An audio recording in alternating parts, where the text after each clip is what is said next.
What is up, listeners of the Didn't Ask podcast? How are you doing?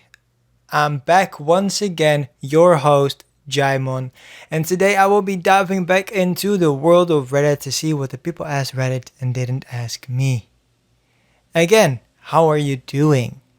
I myself had a bit of a rough week. It's been very busy at work, lots of things going on, but we had a fun weekend this past weekend. There was lots of sports to be enjoyed. I watched the Anthony Joshua Usyk fight. Such a interesting fight. I wouldn't say it was the greatest fight that I've seen, but it was an interesting one for sure, especially with Anthony Joshua performing in his home country and getting absolutely demolished by Usyk. But it's fun to see in the sense of that way. And then of course we had UFC after that. Such an amazing main event where Alexander Volkanovski took on Brian T. City Ortega. And man, it was a back and forth. Volkanovski was great with his hands, great head movement, trying to duck punches that Ortega was throwing. But then Ortega just slipping in some submissions here and there. You think it was over, but no, Volkanovski found a way to get out of that clinch, get out of that hold, and get away with the title. It was such an interesting fight, and were, like I said, multiple moments where you thought, oh shit, this is gonna end. There was a moment with Ortega where his eye was swelling up and he was not seeing very well, and then the doctor came in, and as a fighting fan, you never want that to happen. And then the day after, so Monday, we, or at least I, got to watch Extreme Rules, the WWE pay-per-view, and overall pretty good pay-per-view. Sadly, we had some shitty endings to matches that always, hurt the product overall. But, it was a pretty fun thing and pretty fun weekend for me, to say the least. But, again, I say this every week, this podcast is not about me per se. So let's jump right into the first question of today. And this one was asked by Froget, I guess. And they ask, people of Reddit with permanent scars, how did you get them? I'm a person that is full of scars. I have scars everywhere. I have scars on my face, scars on my arms, my legs, my fingers, even my hands. Like, I am all scarred up. And some of them were because of accidents, some of them were from other things. So let's run through some of them. I have a big scar on my forehead, and I honestly can't remember why I got that and how I got it. I think it was because of a fight with my sister, but I'm not fully sure about that. And then I have some scars on my hands, and those were from cooking accidents where I burned myself on the stove or the oven or whatever. And those make very nice scars. And then the scar that let's jump to another scar. I have some scars on my knees because I got knee surgery a couple of years ago. Many years ago at this point. And yeah, so those scars will be there and probably always will be there. But then the most prominent scar I have is on my right elbow. And I got that when I got T-boned with a car while driving to school on my bike. And my arm just rubbed all over the concrete and like the asphalt. So my whole arm was busted up, and like I was bleeding everywhere and crying, and it was raining, and everything was going on. So yeah, so I went to the doctor, they bandaged that all up, and it healed pretty well, but you can still see that there is like a pretty big scar and like darker spots of skin over there. Overall, it's not the worst thing in the world, scars, but sometimes, it bothers you a little bit. The scars on my elbow are the ones that I'm just like, well, I'm probably gonna get tattooed over that. and then hopefully that will not be an issue anymore. Even though they say that tattooing over scars is really painful, but I feel like these scars seem to be pretty much healed all the way through, so I hope it's gonna be fine for me. So yeah, those were some of my scars that I have. Again, I have quite a few, and some of them I don't even really know what happened. Some of them were just stupid of me using screwdrivers in ways I shouldn't be using them, and then hitting my hand, or using knives and blades or whatever in ways that I shouldn't be using them, resulting in me cutting myself open. But yeah, I have quite a bit of few scars. Forget. People have read it. With permanent scars, how did you get them? Again, all sorts of ways, but the most prominent one is because I got hit with a car and then rubbed my elbow all over the asphalt, and that just destroyed my elbow. So yeah, thank you for your question. Moving on to the second question of today, and this one coming from user Hazelnut Macchiato 1, and they ask, what is your opinion on a 30-year-old dating a 19-year-old? Personally, it's a really interesting question to answer because I personally have always had a thing for older women, and I don't know why that is, but ever since I I guess you can say middle school, I've had crushes on teachers, and like bad crushes, because you always hear the thing like, oh, I like this teacher, but like I was in love with my teachers, especially in high school. In high school, it was fucking outrageous, where I was legitimately flirting with one of my teachers, and you shouldn't be doing that. I know, but she's hot. She's still hot, man. So yeah, what's your opinion on a 30-year-old dating a 19-year-old? Yeah, personally, it's a hard question to answer, but I feel like, of course, both of them are quote unquote adults.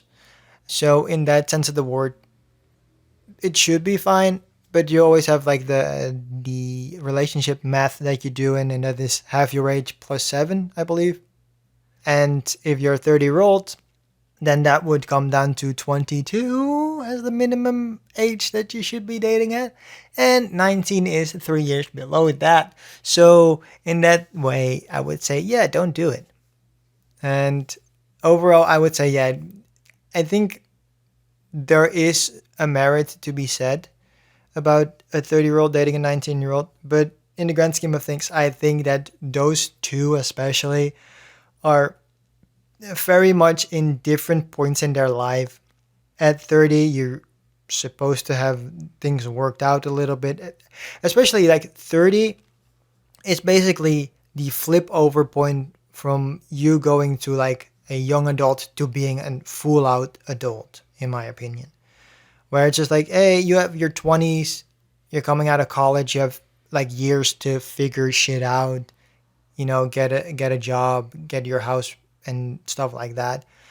But when you hit 30, that's basically the point where you should be asking yourself, okay, is this what I'm going to be doing for the rest of the time that I'm doing this? And of course, you shouldn't have to hold yourself accountable to all of that. But I still feel that 30 is that number where it's just like, okay, things need to be falling into place right now. And I feel like when you're 18, you're still trying to figure out what is going on in life. So, Hazelnut Macchiato 1, what is your opinion on 30-year-olds dating a 19-year-old? Personally, I would say if you're looking at the numbers separately from each other, you would say both of them are adults, so figure things out. If you want to try it, let's try it. But in the grand scheme of things, I think that these two people should be in different points in their lives and should want different things from each other. So I don't think that overall it will work in a healthy relationship. So thank you for your question. Going to the third question of today, and this one coming from user Mrs. Superman. You've been recruited for a heist and your username is your skill. What do you bring to the team? Well, I have said this a couple of times. We have had a couple of these similar type questions where it's about usernames. And of course, my username is Prof D. And Prof D came from my dance teacher that gave me that name. And for me, it means that I'm the professor. I'm the smart one. I will figure shit out. So probably for me, it would be to make some type of acid or acidity fluid where you can use it to melt down hinges on doors or use it to break down the locks inside the vault or some shit like that.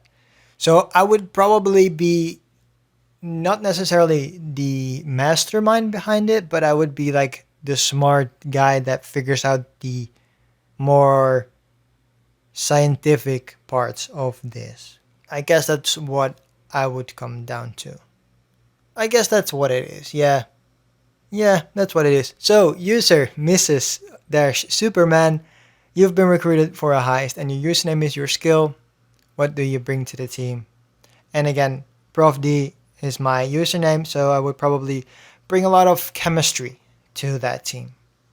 And both in chemistry with each other, but also chemistry and doing smart things as in making acid that melts metal or making sure that we find a silent C4 type or something like that. So I've picked this question, and I didn't even say that when I was reading the question, because of GTA Online and GTA RP. I've been watching a lot of GTA RP videos, and Zerka from the Sideman has been fucking smashing it with his character and with story arcs that he's been following. And he in the game worked as a hacker. So I would love to be on his team and try to do the C4s and melt some hinges because Tommy T is the fucking master hacker and can hack all the vaults. So yeah, thank you for your question, Mrs. Superman. And going to the fourth question of today, asked by user xmetal97, and they ask, what comes to your mind when you hear the word Africa? When you bless down the rains down in Africa, bless them. But the first thing that came to mind was not a country. Because somehow, some way, still motherfuckers keep thinking that Africa is a fucking country. In what fucking world do we still think that Africa is a fucking country? Like, that's some of the most frustrating things because my grandparents were born in Africa. They come from Africa, specifically Mozambique, which is an actual country. So when people say, oh, yeah, I'm from Africa, or like, are you from Africa? It's just like, yeah, but what the fuck? That doesn't mean anything. Like, what is the question that you're asking me? Like, are you from Europe? Like, what the fuck? It doesn't mean anything. You can say like, oh, yeah, I'm from Europe. And then somebody goes, okay, cool. Like, for some sort of reason, there is this weird disconnect with Africa where it goes like, oh, you can say you're from Africa and everybody just accepts that as, okay, you're from Africa. But to me, that is such a weird thing because, again, Africa, not a country. And so if somebody asks, oh, where you're from, and you're saying from Europe, then somebody goes, okay, but where are you from?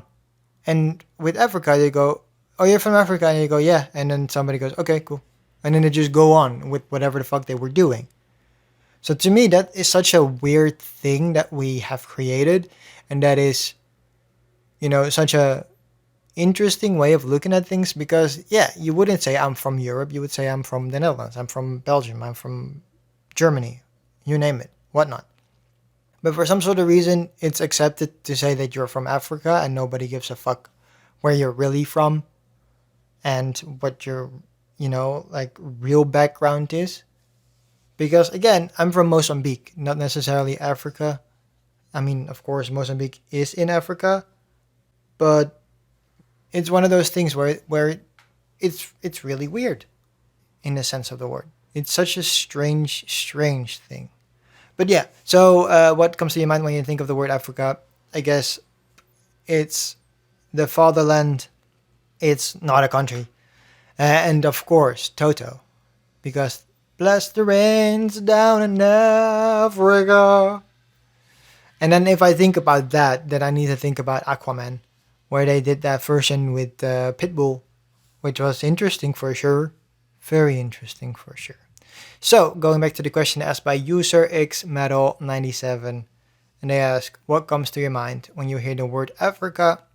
And for me, that would be not a country, the fatherland, and of course, the Toto song, because you know that's pretty good song still a pretty good song. And now we go on to the final question of the Ask Reddit subreddit for today, and this one was asked by user Rob underscore Macabre, and they ask, what's the funniest stand-up comedy set you have ever seen? And I was thinking about this yesterday because I realized that I can say right now my favorite comedian is coming to the Netherlands, Eliza Schlesinger, and I'm very excited for her to be here. And I'm thinking about going. I'm not sure if it's going to work out logistically for me, sadly, but I was thinking about how many Netflix specials she has and how many, shows and stuff she has on Netflix as a whole. And realize that, oh my god, like all of them are fucking hilarious. And it's, of course, comedy is very subjective, and you never know what people think of comedy, of what they want out of comedy, and you name it. But for some sort of reason, Eliza Schlesinger is on the same wavelength as I am with her humor, which makes things so much funnier for me because she does a lot of weird voices, and that's the comedy I also do. Like, I always like to go, here I go, and it's like a Smeagol voice, and then talk like this. You know what I mean? And she kind of does that too. She has this character in her shows that's called the Party Goblin.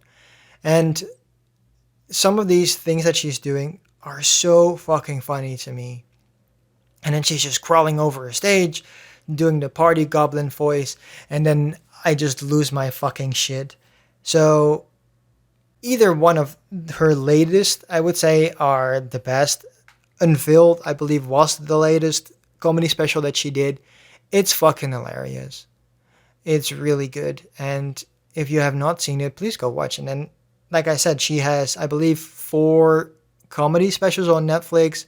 Then she has 1 sketch comedy show, and then 1 Netflix movie, all on Netflix. So if you like Eliza Schlesinger, there is enough for you to watch. I realized though yesterday that one of her specials somehow got taken down of Netflix, and I don't know really why that is the case, because I believe it was co-produced by Netflix, so I don't really understand why it's no longer on there.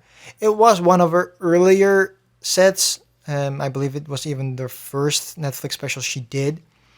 But still, it's one of those weird things that it's no longer on there anymore, and I would have loved to see all of the specials again. But then again, she has newer specials that are just as good, if not better, than the first one. Because, of course, you grow as a comedian, and you grow as a person, and you have more life experiences, which means that you have more jokes, better jokes, funnier jokes. So, overall, I would say, yeah, anything that Eliza Schlesinger has done, so good. And again, I'm gonna look into getting to her show in Amsterdam, because there is no way really that I want to miss that show, especially now because she is super pregnant right now. So this is gonna be a chance to first off see her, but also see her pregnant, because that's kind of like a special, interesting thing, because you never know if people are going to have more kids and if the tour will line up with that and whatever. Even though it kind of sounds like that sounds like a weird thing to say, that, hey, I want to see her pregnant.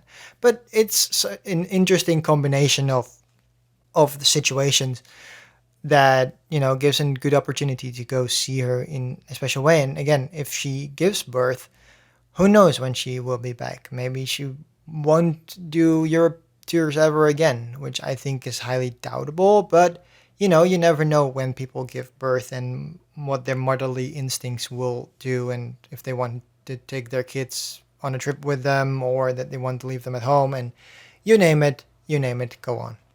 So, user Rob underscore Macabre, what's the funniest stand-up comedy set you've ever seen? And I would say it's probably Eliza Slash Singer's Unveiled, which is the final, or her latest Netflix special, I should say. And it's really funny. It's about marriage, and there are so many funny things that she does. And she, walks around on stage doing party goblin voice, and she does funny voices like amazing, amazing, amazing. That's what she says a lot in one of her specials, and every time she does it, it's really funny. So yeah, Rob Macabre, thank you for your question. And now, moving on to the final question of today. If you know, you know. And this one, of course, coming from the subreddit, Am I the Asshole? Because we have to find out if you're the asshole or not. This one was asked by user Top Management, and they ask, Am I the asshole for applauding my neighbor's nighttime activities? Ooh, spicy. A few nights ago, my wife and I were woken up by the neighbors in the apartment above ours very explicitly and loudly trying to expand their family. They must have been going at it for an hour, and it was fairly frustrating as I had work the next day. After they were done, I played an applause track through my Bluetooth speaker, held it up to the ceiling, and made them aware of the relative thinness of the floors. I found out today that they have reported me to the management for harassment. So Reddit, am I the asshole? And I would say, of course you're not the asshole. The thing is, with apartments, some of them are very noisy and very thin-walled, which results in, you're hearing everything.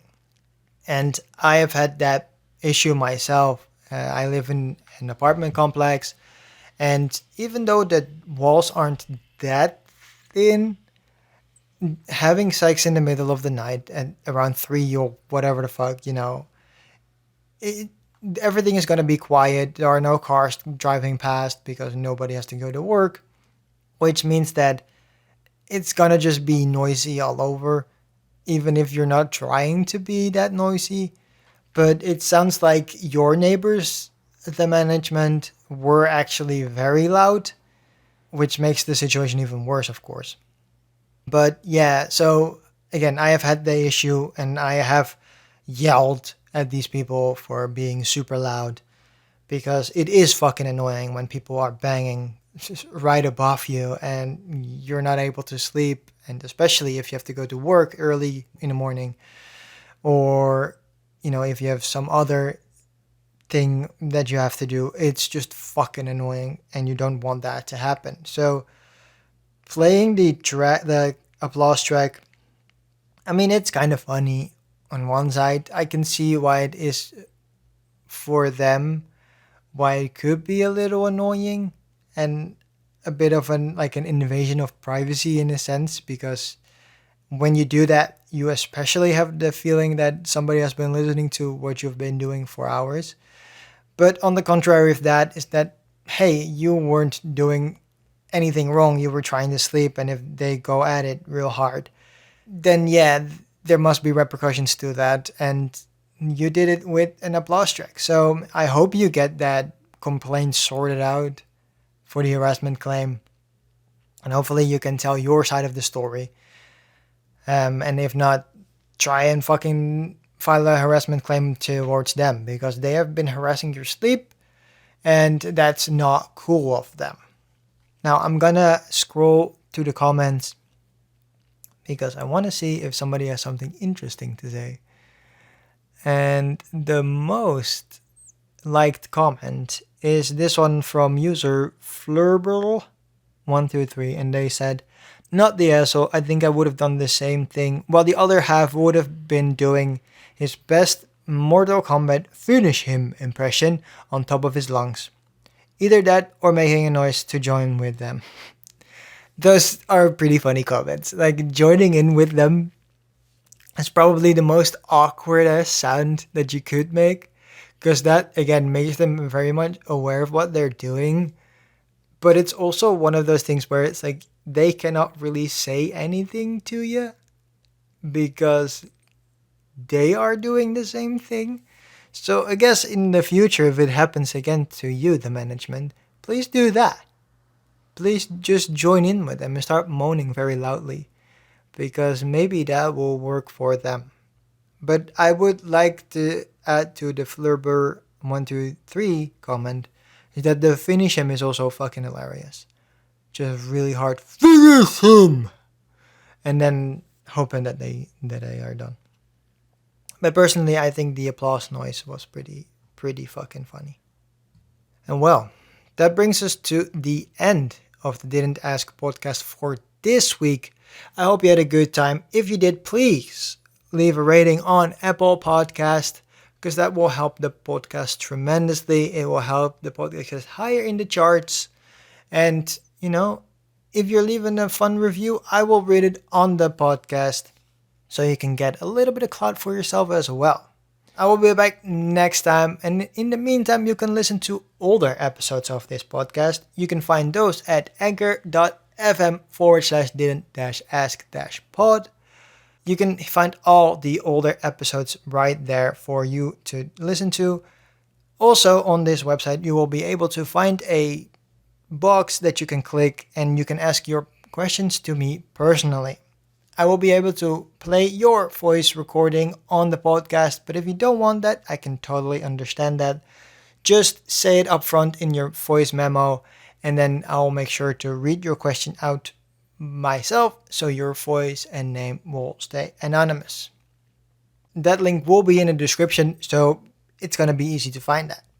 What you will also be able to find in that show description is the link to my tracked.tv account. Over here, you can see weekly what I'm watching, basically daily at this point.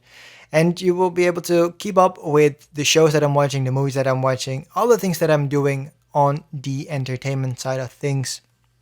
And if that's not enough, there's one final link, and that's the link to my YouTube channel for this show. You will be able to kind of watch and listen to this show.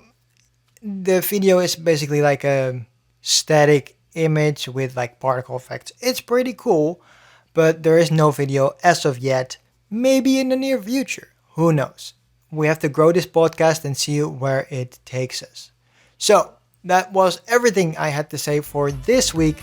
I hope you had a good time, and I see you back next time. Have a good week. Goodbye.